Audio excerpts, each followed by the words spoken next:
fantastic. So let's start. Let's not do the roll call. Yeah. So what, you want to do the Pledge of Allegiance? Don't Yes. do the- Yeah. If you want to, but don't do the roll call. So, okay, so we're gonna start the meeting, we'll do the Pledge of Allegiance.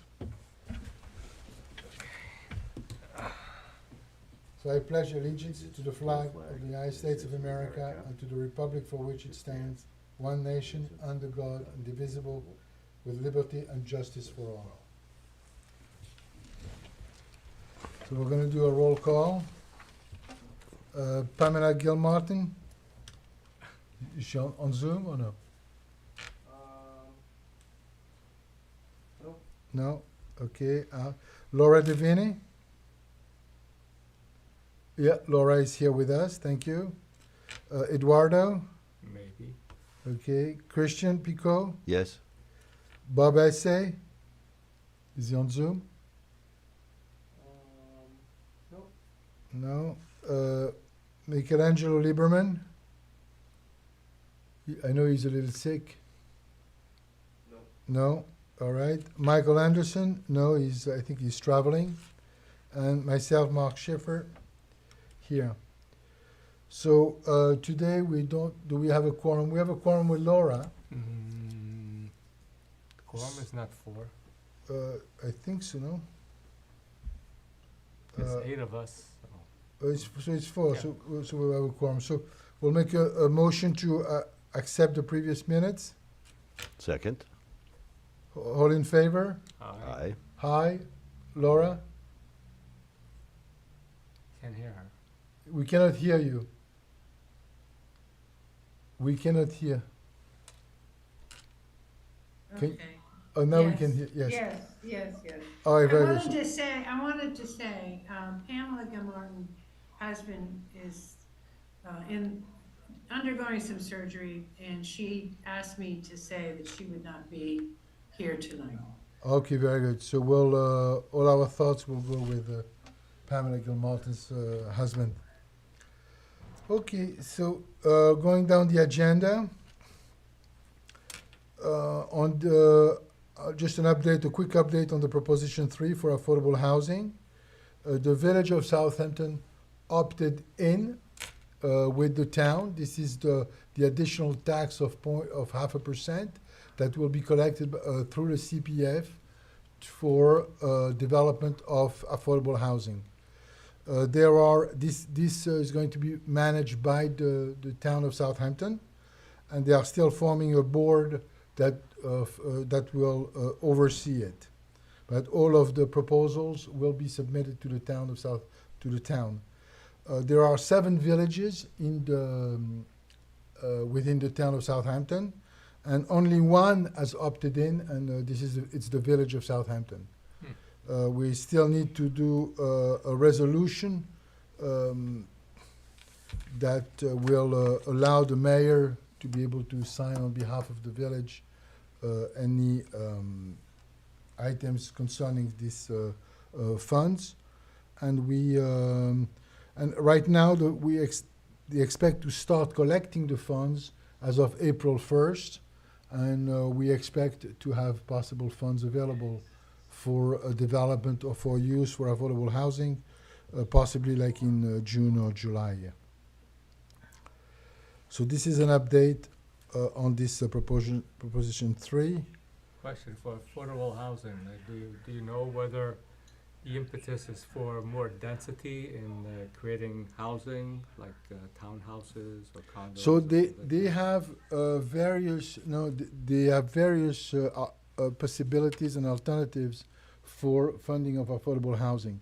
that? Mhm. It's not only be construction and development, it's also going to be assistance in acquisition of houses.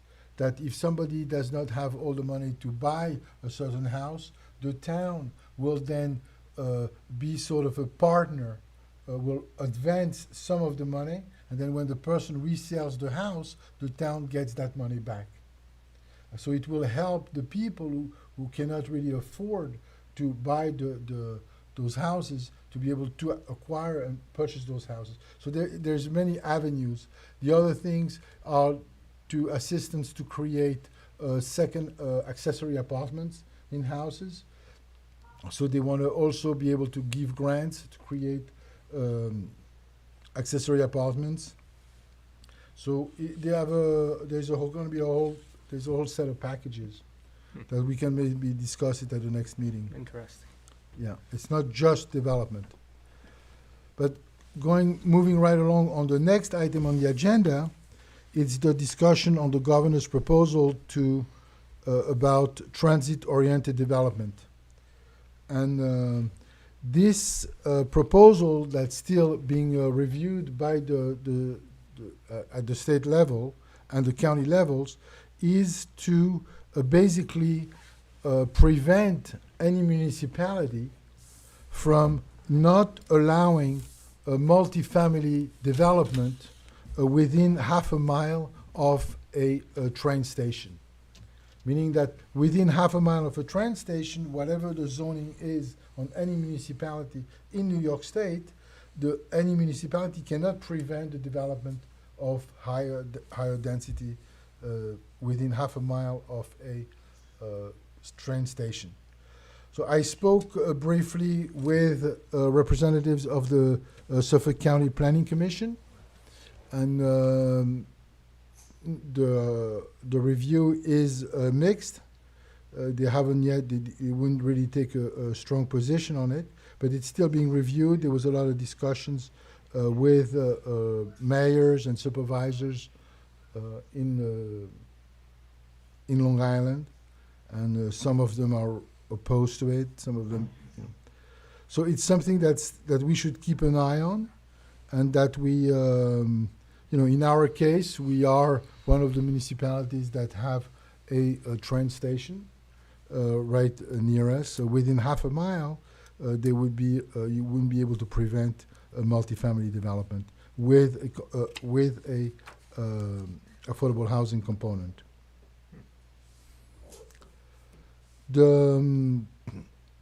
So it's it's a policy that has been in place in many states, like in Massachusetts, where there is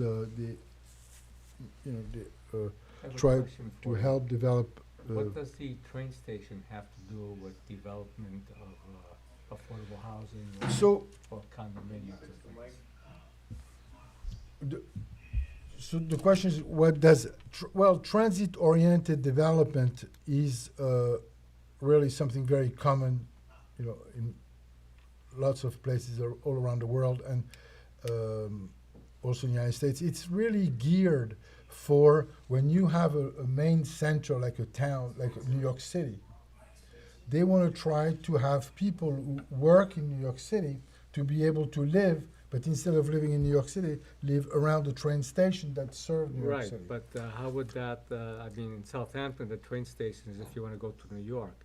So it's not something that allows you to transit within the village or within the town of Southampton. So that's why I don't understand the purpose of a train station to determine where you put affordable housing or more density. Doesn't make Because, sense. well, if you are close to transit, Yeah, but it it's helps not on transit. traffic. It's not transit. It's people not coming to live near the train station so they can go to New York.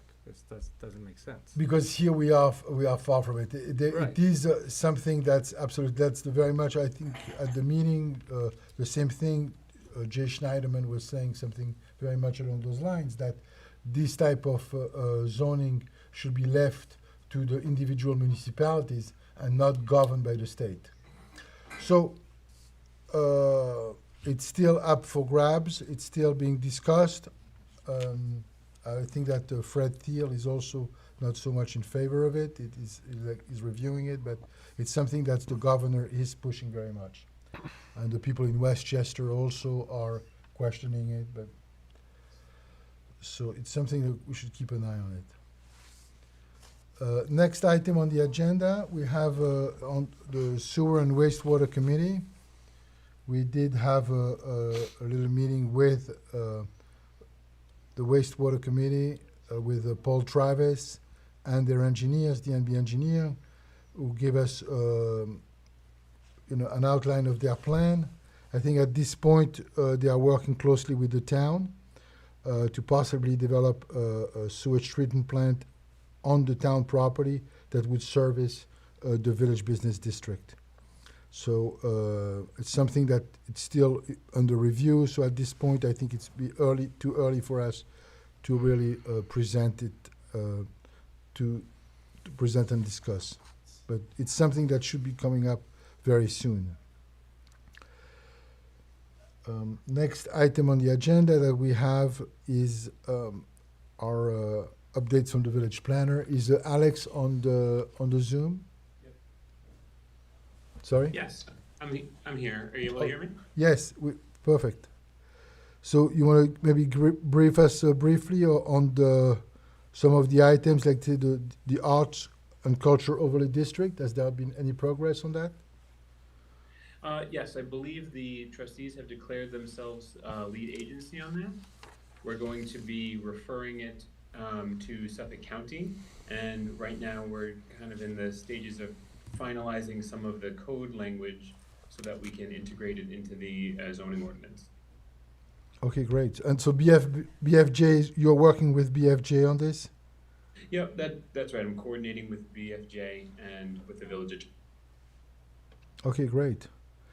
And on the survey of architectural and historical structures? Yeah, that project is nearing its final state. There's a working draft that the consultants have shared with some of the ARB members. We're going to have a quick call with them tomorrow just to address any questions before that gets sent to the state for review. That goes through the State Office of Historic Preservation. So we're hoping that that'll get finalized soon. Mm-hmm.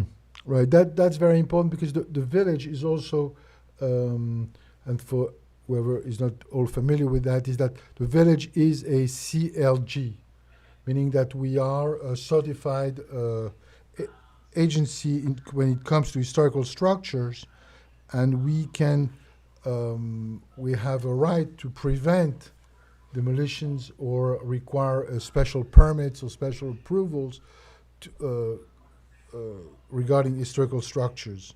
It's something that the town was not and just became recently a CLG. I think it gives a tremendous amount of power, and it's something that's extremely important for our community to be able to preserve the historical character of our village.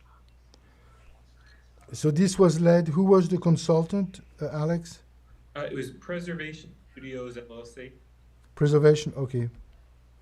Okay, very good.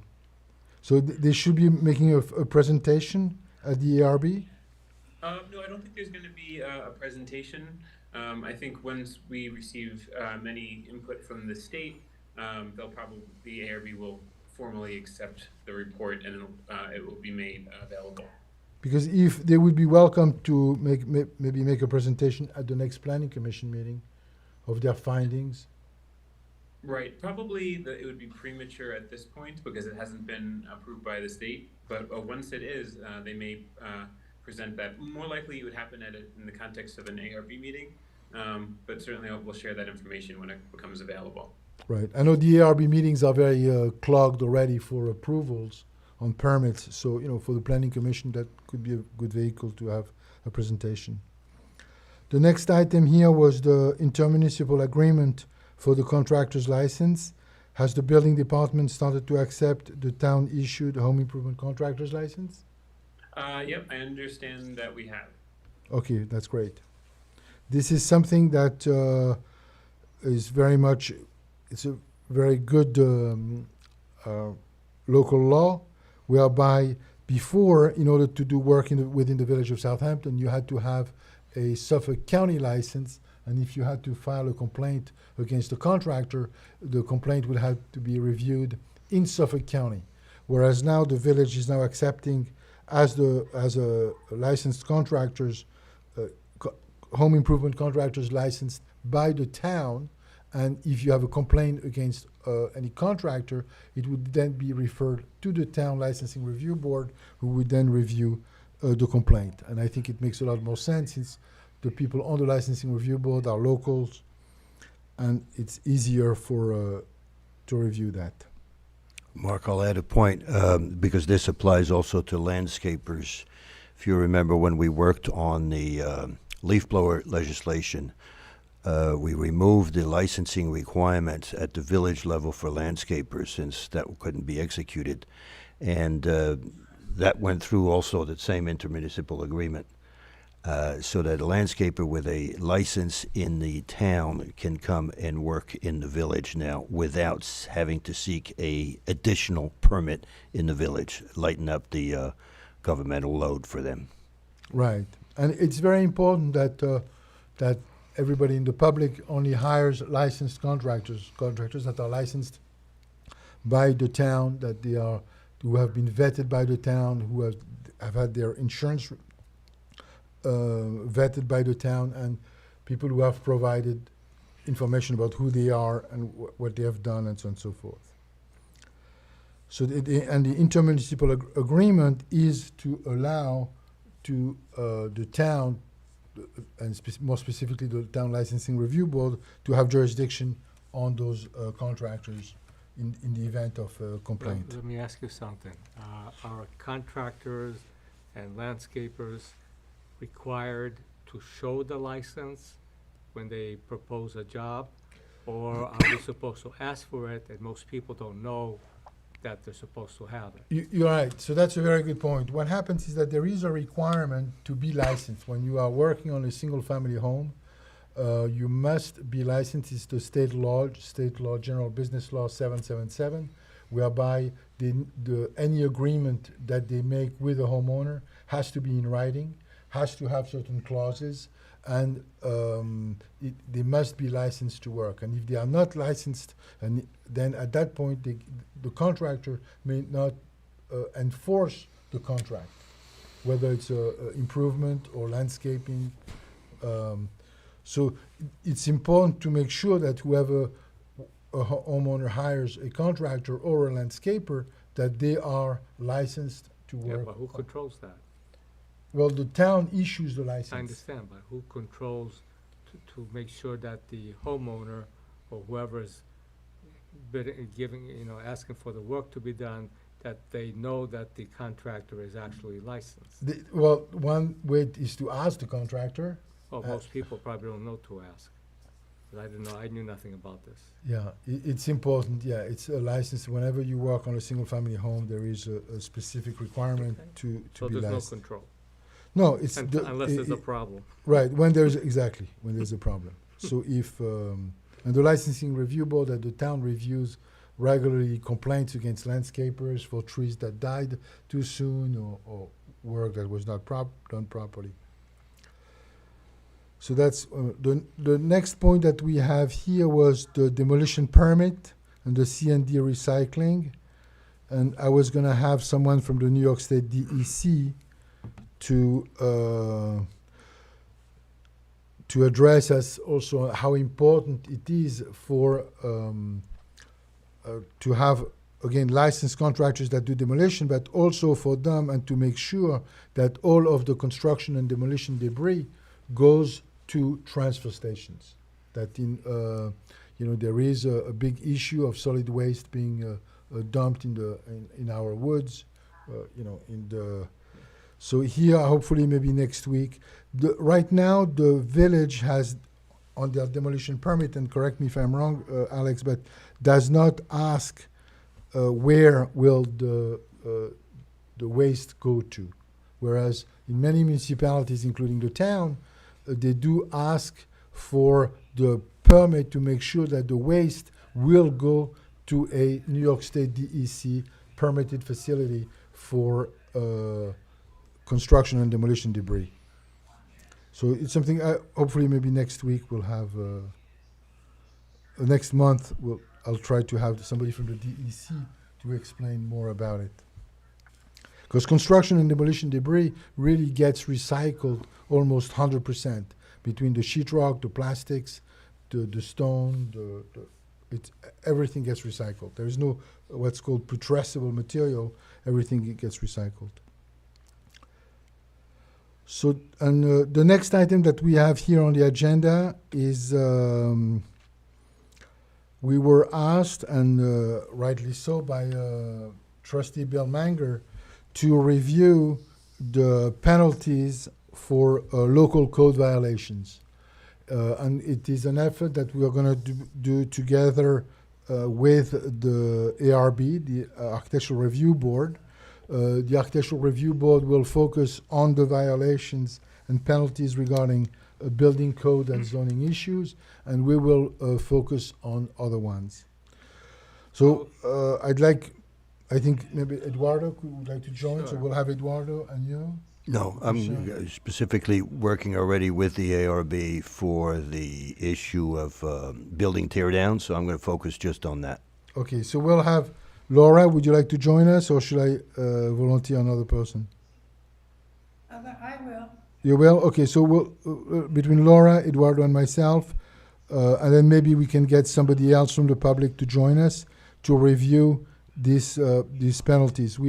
I'll circulate to you. I got a report for the last 3 months of the violations that were paid through our village court, and unfortunately there were no violations of village code other than traffic violations.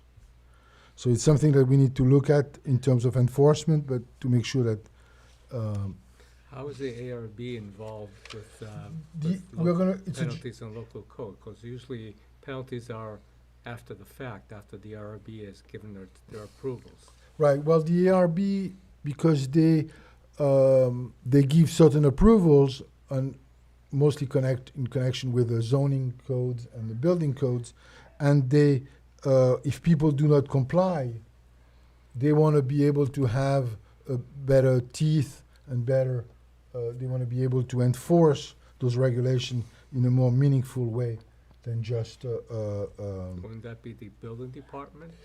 So yes, so it is, the building department is like the enforcement agency with the same thing for our code enforcement, but so the ARB will focus more on zoning violations because they know which ones are being not properly, and we will focus on the other ones, whether it's from noise violations or any other violations that not. So I think that's a good effort. So specifically, what we're going to address are the tear down penalties violations for just tear downs. That's what we're speaking of in dealing with. Currently, tearing down a house has a penalty which relates to Chapter 1, Article 2, which is merely $1,500 for a tear down. So you can imagine that this doesn't prevent anything from being torn down. So that's what Well, we're without a working with permit. them, without a Yeah, permit. Yeah, Thank I you. don't think monetary things, what would work is probably a stop order where you cannot build for a certain amount of time, whatever, that'll hurt. not the That's exactly $1,500. the kind of direction the thoughts are going on. I'm working with the chair right now of the ARB to think this through. But that's kind of the direction it might be taking in terms of our thought process. Absolutely. Thank you. Yeah. So the next item on the agenda that we have is the Senior Task Center. Here, I don't think there's anything to report at this point.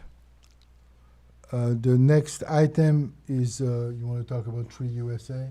Sure, but on seniors, I know that Laura had been working to make sure that we have a tab front and center in the on the website of the village, and that's done now. Yes. It's a really good tab. There's a lot of good information there. We've coordinated with the library to have a similar type of tab so they all connect to each other. So I think thanks to Laura and Pam's initiative, there has been really good coordinations between the village website, events, and at least for now, the Rogers Memorial Library. And the library is organizing its first senior lunch on the 15th of March, which I guess is next week. So we're definitely moving along in that initiative. Okay, very good. Laura, do you want to add anything to that? Well, just a note, the committee is still unformed. That was also part of the initiative, was to have a senior committee, that, helped, senior initiatives, throughout, and, to my knowledge, that has not been formed. Right. So I think if I recall, we were going to get together with Trustee Robin Brown. I think maybe we can try to schedule that. And she was definitely, she wanted to also get involved and try to make a difference at that level. So I'll try to schedule it with Robin Brown. The next item on the agenda, we have Tree City USA. Christian, you want to talk about it? Sure. So I'm pleased to announce tonight that we got confirmation from the Arbor Foundation that the Village of Southampton has been awarded a Tree City USA designation. I was working for the last few weeks with the DEC in Albany, who reviewed the file, and we got that expedited, and we are now are getting our designation. So that's completes the work over the last 6 months.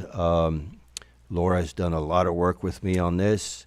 Other members of the Planning Commission, Michael Anderson, Alex has actually been very helpful in working with us in drafting the legislation. Michelangelo Lieberman as well, Trustee Manger, Trustee Aresta. So it's been really a collective effort to get to where we are now, which is really an achievement. And the purpose for doing it, as a reminder, is one, to put in place policies, procedure, and process for the management of our village trees and improve the quality and quantity of them. It gives us perhaps access to grants, having this designation. And to date, we're the only community east of the canal that has this designation, so we should be proud of the effort that we've all collectively put in as a commission to get that done. On the 28th of April, we have the National Arbor Day, and this will be the third year that the village will celebrate that day by planting, again this year in Agawam Park, a tree. That tree that we'll plant is a tree that I have financed, and certainly would welcome anybody else on the Planning Commission to contribute to it, simply because if we can plant a bigger tree than a 3-inch caliper, that would be great. The idea would be to have a plaque on that tree, which will say Village of Southampton, A Tree City USA, Planning Commission 2023, to celebrate everybody's work on that. Okay. So anything that your Planning Commission members are willing, 50, 100, whatever, Okay, well, to add to what I put in would be terrific, so we can get a tree we're all proud of. Yes. Thank you. I will definitely participate in this, and I encourage anybody in the public to also, if they want to participate. It's a little bit funny that the tree that we are planting this April is actually to replace another tree that was eaten up by deer around the Lake Agawam. So certainly type being of a tree. Tree City USA, we're going to learn a lot about how to better manage our trees. Indeed, the tree we planted last year on the Arbor Day got destroyed by a deer, so we're going to do it again. And this time we want to make sure that tree is still there and growing for the next 100 years. right. Now, this initiative only covers municipal properties, right? Yes. Just- Yeah. Yes, public Trees, trees only. Public trees only, and trees that, and hopefully we will try to plant trees that don't affect the sidewalk so much. That trees that don't grow so big that their roots like uplift the sidewalks and make it unsafe. So as a reminder, donations to the village for trees, just like for benches, and we got enough benches, we'd love to have more trees, is fully tax deductible. Okay, great. So thank you so much for this effort. The next item on the agenda, we have the real estate task force. There's really nothing to report at that level, but we're working with Trustee Gina Aresta on any acquisition. The next point is the term limit and elected officials. So we had a meeting with the Finance Committee on this subject. It was well attended and well participated, and we expect to make a presentation to the Board of Trustees on March 21st. The presentation will be led by Walter Dean, who was one of the residents who was part of the task force, and will present it to the trustees for them to discuss and review and hopefully implement. I have a caveat here with this. The trustees, I think of something of this importance and this public significance needs to have more than just a trustee sign off as a resolution. I think that the public needs to be informed about this proposal in at least one or two public meeting formats, and maybe perhaps even go to public referendum. I do not think that the trustees can simply pass this as a resolution amongst themselves.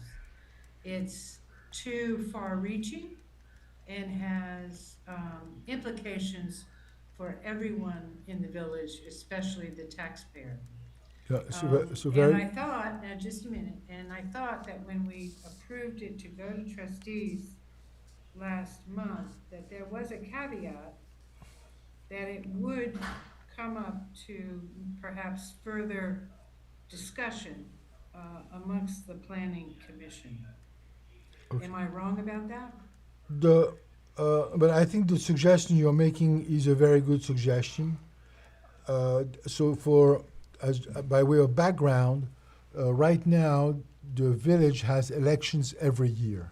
On June 16th, I think it's the... Mark, don't tell me something I already know. No, I'm not, Okay. I'm just telling it to the public, Laura. The public knows it too.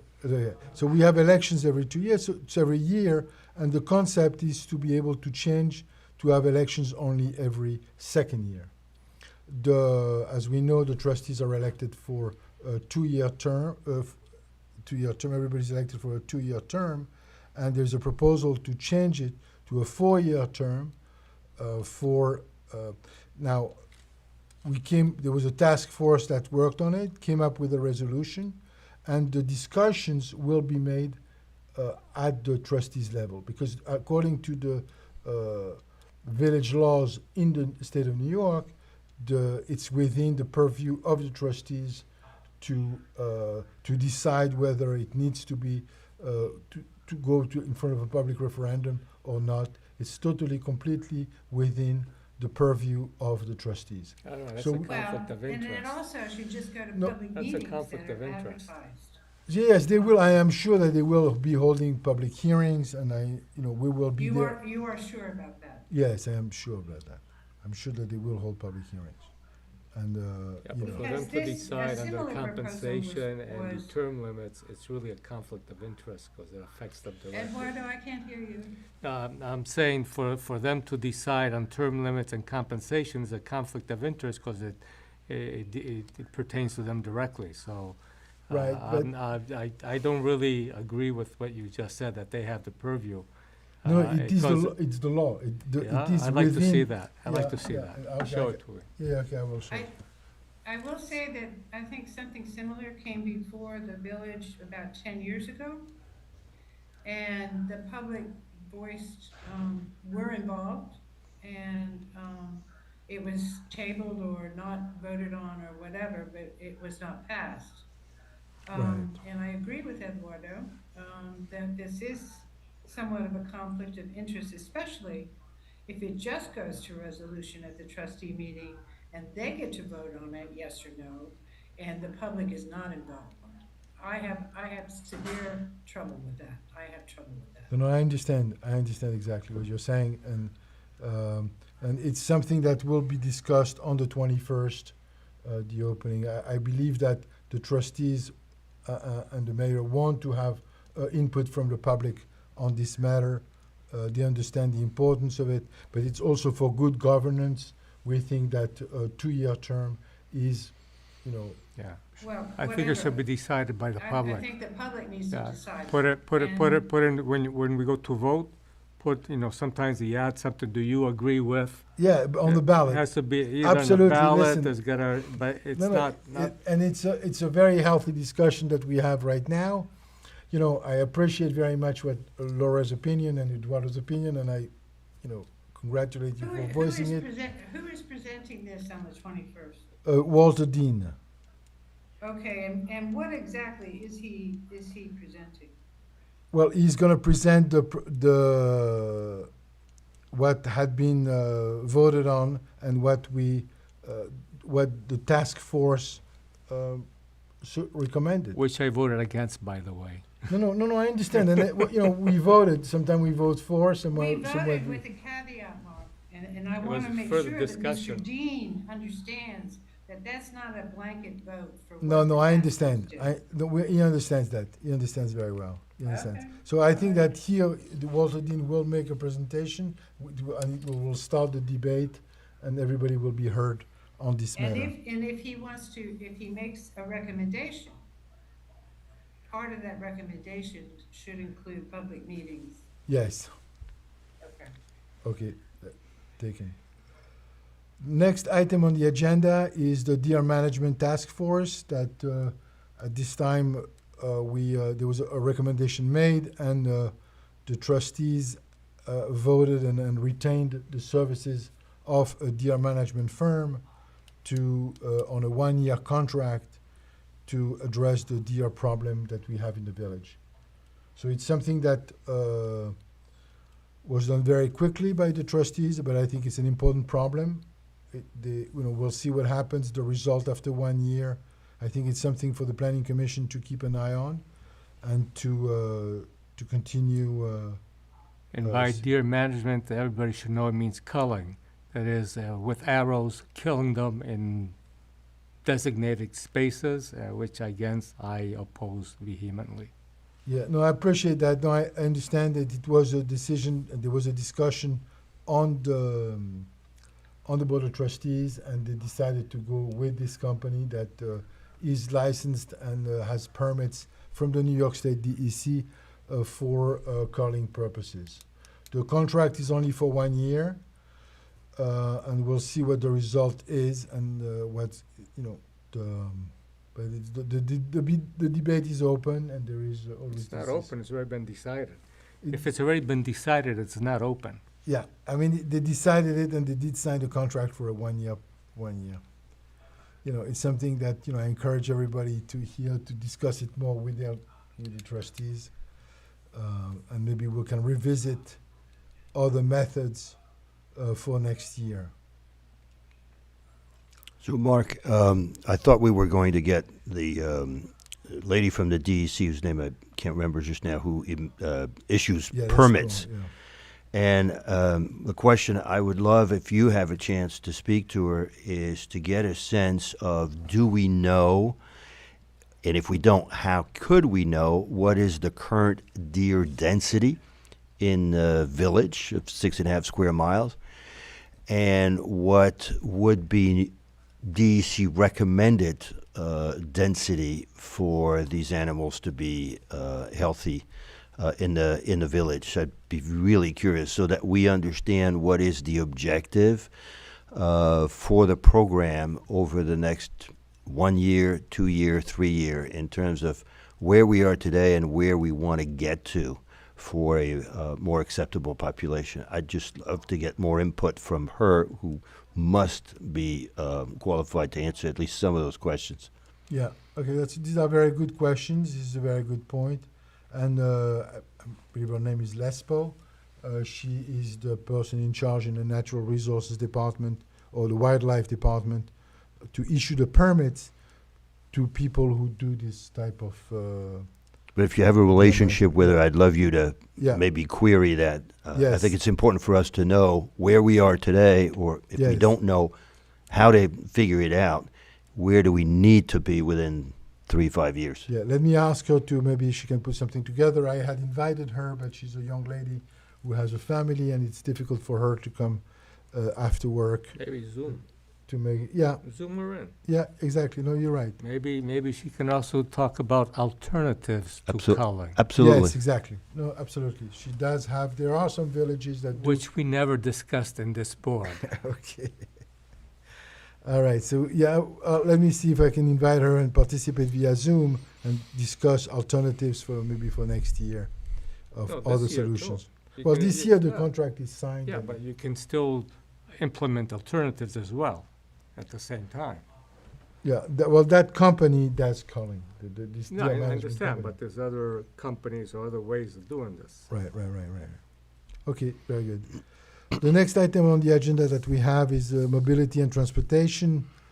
And I was hoping that here, this maybe we'll table this for next month, where maybe Michael Lieberman is back, and we will review. We also would like to review the study with the county about the hike and bike path. So that's called the Suffolk County Bike Master Plan. Okay. It's important for us to get a copy that concerns the village to understand what their routes in that master plans are as it relates to this whole project of Greenway, which I understand the town has just submitted this application for these for the program at the end of February. Yes, and we are unfortunately looking at again more delays on County Route 39, since they are now, you can see, I think on the front page of the Southampton Press this week, there's an article about the upcoming sidewalk construction along County Route 39, which is going to create some lane closure and additional traffic that invariably are going to go through the village. Yeah, and it's really not a very good time. I mean, I understand sidewalks are important in some areas on County Route 39. I'm not so sure about the timing of the construction of such sidewalk, but it's going to create some chaos again this summer. On next items that we have on the agenda, I just would like to maybe skip a few. I'll skip the Liberty Development update. I'm not so sure if, Alex, are you still with us? Is there any update on this? I'm sorry, I am still here. Any update on which item? On the Liberty Development, Liberty Development just off of the village? Yeah, I'm sorry, that's a town project, so that's not something that is being handled through my office, so Yeah, there is a portion of the property that is within the village. And I thought the village should have also review on it. The argument that nothing is going to happen on the portion that's within the village, I think is, in my opinion, a weak argument, because it really is going to have a direct impact on the village. And it is within 500 feet of the village. So even the towns normally require to have an opinion from the village for this type of development. I would encourage you to maybe look into it. Well, it's too bad Michelangelo isn't here. I understood that it was a 3-2 decision on the council with this project, and I also understood that there may have been some movements in that 3-2 decisions, which would be interesting to understand. Yeah, no, this I'm not aware of it. I know that there is a little here. Michelangelo is involved at the town level, so I'm not so sure if he's the right person to discuss it here in this forum. But we should. I think the village should have be more aware of what's happening there. The next point on the agenda is on the workforce housing overlay. I'm not so sure if has BFJ been retained. I'm not so sure. I don't think They so. have, I understand there's been a contract signed, so they're in the early stages of beginning that work. And I understand I'm going to be involved in coordinating that effort with them. Right, so this should be done in coordination with the first item on the agenda with the CPF, with Kara back at the town or in the housing department. I would encourage you to, maybe talk with her. And then, since now we have joined we opted into that CPF fund. The next item on the agenda was the Business Improvement District. I think that this had been tabled. The next item is improves transparency within the village documents. I'm not so sure with a special Civic Plus module. I don't know if anyone has any update on this. I think it would be a good thing to do. Maybe Alex, maybe you can look into it. On 9.4 to maybe, to try to improve the transparency with village documents. So maybe we can view applications online, view more items. I think that Civic Plus has some modules that help, I don't know if something should be studied, should be reviewed, not only for land use, but for other. But Alex, aren't you already scanning all of the applications now in the building department? No, but they are being provided in a digital format. Oh, yeah, but they're not being scanned, and then the applications, the drawings are not online. No, so No, they are being provided online to the public as well as to the board. so The forms or the applications themselves? I'm sorry. I Just couldn't hear what- just the forms or the completed applications and drawings themselves? the drawings as well. So just to recap, what you're saying is that the building department offers the public the ability to go online and look at every application as they are all now in digital format. For pending applications before the board. And so you were talking about a Civic Plus module. I don't know what module, what software is being used for the public to access. That's Civic Plus. Civic Plus. Is that what the building department's using? That's what. No, we're using a Dropbox link. Yeah, Dropbox link. They're not, but it's not a Civic Plus. Maybe we can look into it a little bit more. Alex, are you familiar with Civic Plus modules that would allow this to be done in a maybe more proactive than just Dropbox links? I'm not sure what module you're talking about. We do use Civic Plus for the village website, is my understanding. Right. Civic Plus is what I would encourage to look. Why don't you look into it, and maybe we can discuss it more next month. But Civic Plus is software being used very extensively by the town to be able to allow the public to, either from paying their taxes to reviewing applications to filing complaints, from filing, it's a complete package, but it is purchased per modules. And so right now we do submit everything online to the village department, but I'm not so sure that the public really has access to these applications. I think, why don't, maybe Alex can look into it and maybe discuss it next month. Is that fair? And that would be a village-wide thing. It sounds like that's something that the village would have to purchase and Yes. the database created. Yes, it will have to purchase and put in place, yes. No, this is a building department, could be a building department initiative. That could just be a module for building department for a Yes. start, where any village resident or public could go in and see, rather than ask you, knowing specifically about a project and getting a Dropbox links. Yes. So it'd be interesting maybe to look at how the town's doing it specifically for building department application and see if there's anything that might be of use to you. Yes, right. Because it may make it even easier for you from a policies and procedures process.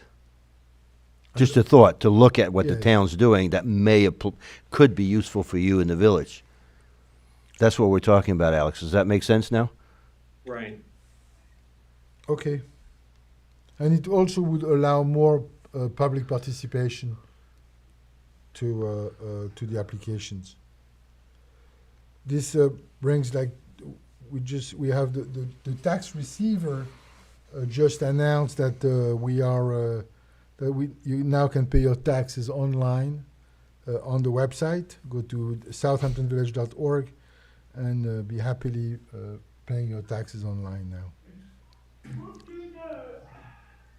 The next point on the agenda, well, I think this one we'll skip, was to have a presentation on boards and commission updates, the memberships. And then the last item on the agenda is about the election. So we have our upcoming elections on June 16th. And I will circulate all of the dates that we have. Here we have what's called the village election, and it's that we have, and I will email that to everybody so that we are more cognizant of all the dates at which right now no one yet came forth to be on the next ballot, and I think that the date is approximately a month before the election. So next other items on the agenda that we have is the beach permits. Beach permits are going to be available as of April 3rd. Beach permits are valid from May 15th to September 15th, and we encourage everybody to apply early.